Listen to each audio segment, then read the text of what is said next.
You know how we get down. Yeah. Yeah. Yeah, boy. How's it going? This is Ed for Heights of Gaming, and I'm going to go over the best white cards in the Innistrad set for limited and constructed play.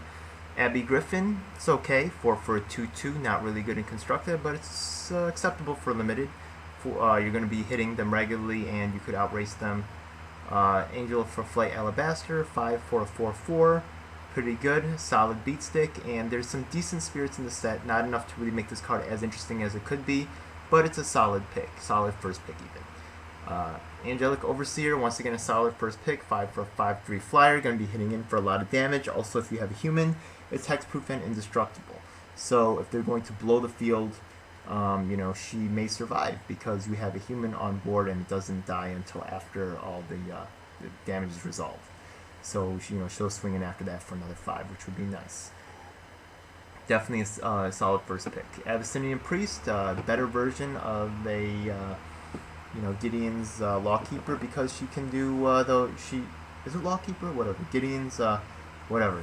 She's can tap a non-human creature. A lot of big non-human creatures in this set. A lot of big non-human bombs in this set that you need to take care of. She does not require a white to tap them down, giving you more versatility with a very decent card. She also has a little bit of defense, so she could attack successfully through 1/1s and things like that, giving a little bit more utility. I think she's definitely good. Bonds of Faith, the upgraded pacifism, has an additional effect of being able to pump your guys. Definitely needed. Your guys are small. They need to get big. Pacifism, probably the better effect of the card. Probably more useful to, shut down their big guy. So just something interesting.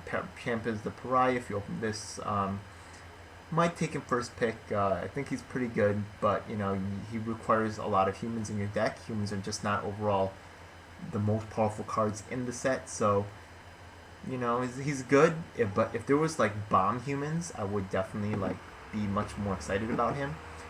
In constructed play, I think he's decent, but there's just not enough humans really, I feel, to make him as good as he could be or should be. Chapel Geist, okay. Cloistered Youth, I think she's not that good. The artwork is great, but she puts a clock on yourself. You got a 3/3, that's nice, but you also no. Divine Reckoning, not a good Day of Judgment. They get to keep their bomb. You don't have a lot of huge bombs. Both players get to choose a creature they can control. The White's creatures are just generally weaker. No good.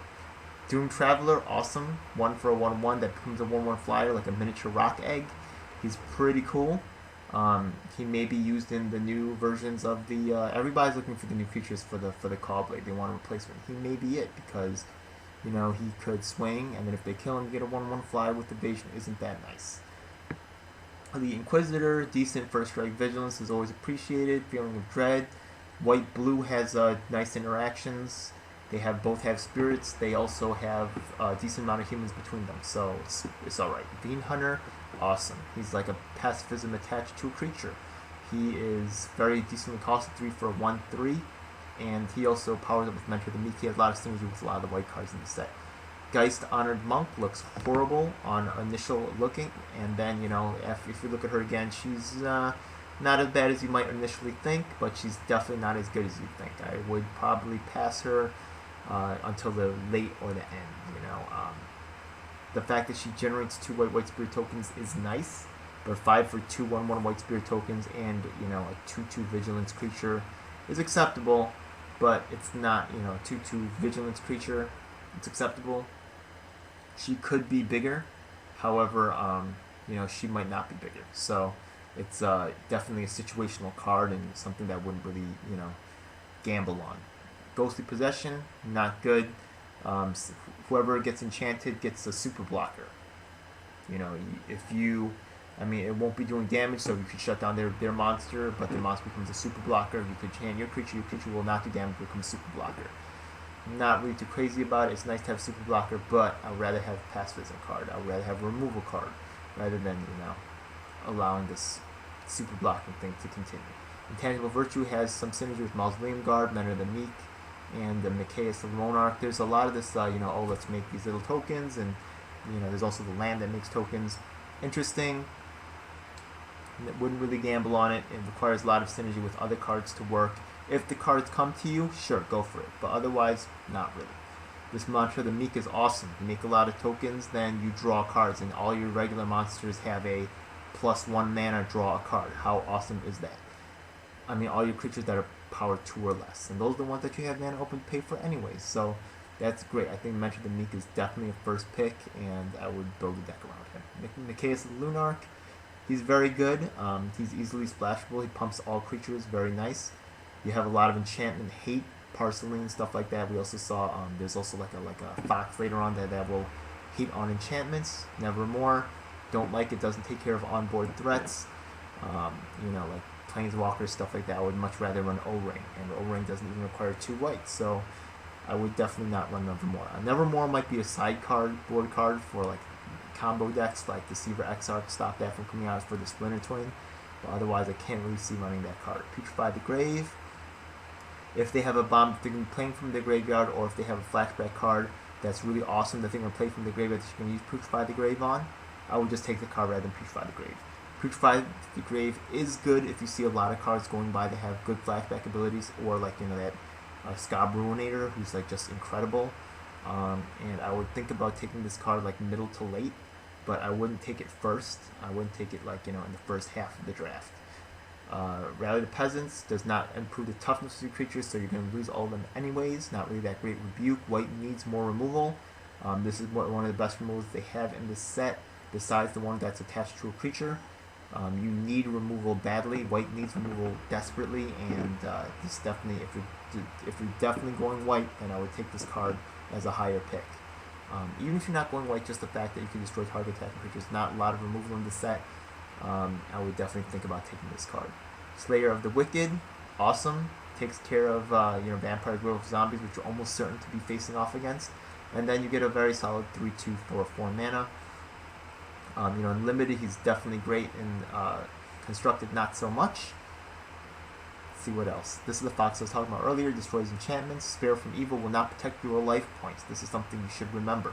So you're feeling all safe, behind your spare from evil. Just do not forget that it will not protect your life points. Smite the Monstrous is not good. They could have a 3/3 flyer, not going to protect you. Destroy target power with target creature with power 4 or greater. You could lose the game and with 3/3 flyer hitting you over and over again, and this card will never do anything for you. And it costs 4 mana. Not great. Would not really, It takes care of the problems that it looks like white needs, because white generally has small creatures, so it looks like they need to stop the big guys. But no, I wouldn't take that card highly. It won't stop 3 Pure Bloods either, which is a 3/5, and it's not even a good card. 5 for a 3/5, it's okay. A lot of times, in limited, we'll see that cards like this will be 2/5 or something like that. So 3/5 is just a little bit above the curve.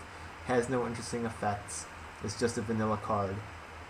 A middle pick, not the last pick. Probably middle to later pick. Not, definitely not in the first half.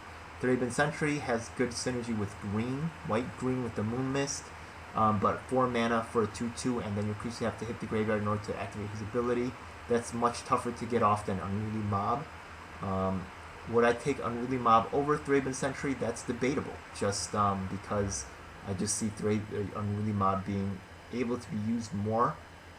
That's pretty tough to say that, because 4 for a 5/4 is something that's very attractive, but by that point in the game, you could have lost the game. You could be like really under field advantage, and if you top deck this card and you don't have to have any monsters left, he's really kind of useless. Whereas, Unruly Mob, you have some more mana open to cast other spells if necessary. Urgent Exorcism, just another enchantment destruction card. I don't really see it being used for spirit destruction, in a pinch maybe, but I wouldn't really think that there's enough spirits to really be enough of a threat to really have to take care of them. This Bell Ringer can be a game changer. He's pretty awesome. 3 for a 1/4 already. That's pretty good stats. And then he flashes out and he untaps all creatures you control. Great combat trick, can completely cause your opponent to make all kinds of horrible trades. It's going to be really good for you. I would definitely take this card higher in the pick. Would I take him first pick even? If I saw enough white that I thought would table, I might even do it. It's just that good. Voiceless Spirit, 3 for a 2/1 flying first striker. He's really cool. White needs more evasion. White needs more little hitters that are going to hit early and hard. Voiceless Spirit is something that white needs badly. So there you go. I hope you guys enjoyed the review. Stay tuned for Blue.